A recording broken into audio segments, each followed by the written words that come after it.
What's up, everybody? Today's day one of me taming my Tegu, pretty much. Other than going in there and kind of touching on him and stuff. Today's day one of me just kind of really getting serious with him. Just because it was a disappointment to me because I was under the impression that I was getting an Argentine Tegu, and it turned out to be a Colombian.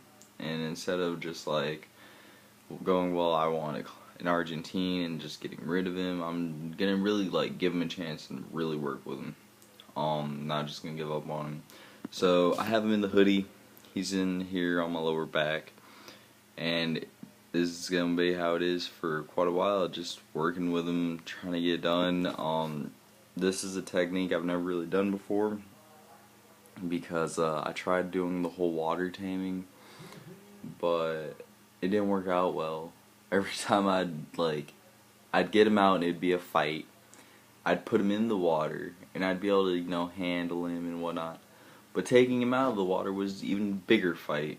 And the reason why it was a bigger fight is because I'd end up getting wet. No, I'm just kidding. I don't care about the water, but it was still a bigger fight. It was just a lot of hassle. But he's in here. He's toasty. Now, a lot of people, I see, being really critical on other people's cages.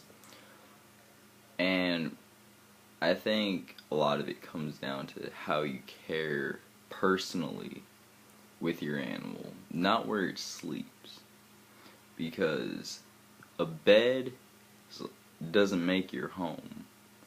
And, you're that's basically just the thought behind it all. To me, the cage is a bed. It's not his home.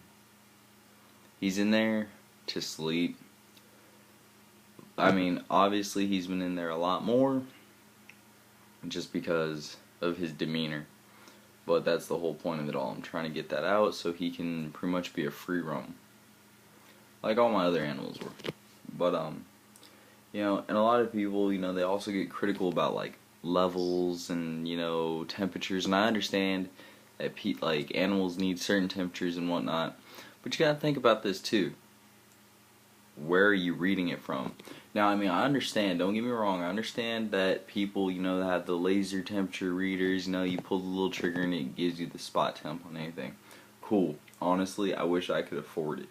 I broke the bank freaking building the cage in the first place. So, I have a temperature, I have a thermometer which has a built-in hygrometer, and it tells me the temperature of the cage inside and the humidity inside. It tells me the temperature in my room and the humidity in my room. But people also have to understand when you're working with something like that, okay, you have to also kind of compensate for distance, because if I were to put the sensor closer to the bulb, it would read hotter.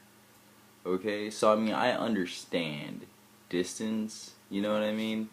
So I understand right now, especially since I just had the doors open, I'm reading at about 85, 67. So it's 85 degrees, 67% humidity. And that is because of the fact of I had the gauge in the very center of the cage.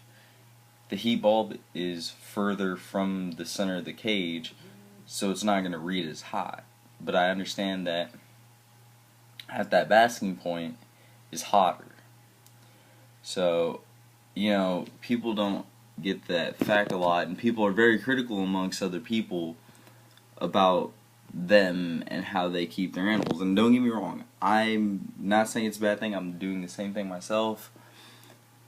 But I know there are people out there that just get things because they're cool, but you can't control people and how they care for their animal. And things happen pretty much. And you can't control it. You can only give advice, but you can't just always be too critical, because either way they're going to do what they want to do. It's like telling someone that, hey, you have no oil in your car, you should stop driving it. They ain't gonna listen to you unless they understand a car. So, you know, that's pretty much all my ramble. Super Bowl Sunday, let's go 49ers. We're gonna stomp on the Ravens. But, have a good day, guys.